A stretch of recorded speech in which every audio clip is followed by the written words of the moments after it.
Matt Miller. 9/11 was an inside job.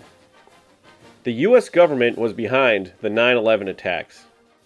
On 9/10/2001, George J. Bush Jr., the president at the time, was quoted as saying, "Tomorrow's 9/11."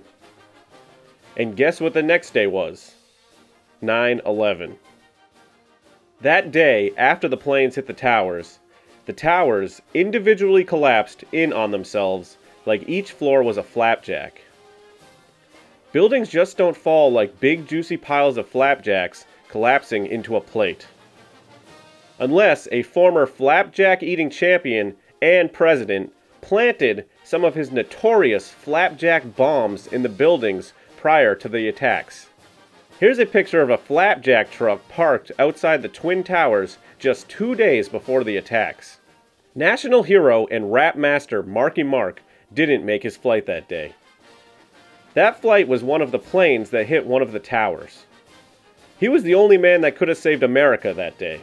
It's no coincidence that on that morning, he ordered flapjacks and immediately fell asleep missing the flight. The plane that hit the Pentagon and the other plane that landed somewhere left no remains, besides a fat stack of delectable and juicy flapjacks. 9/11 was an inside job.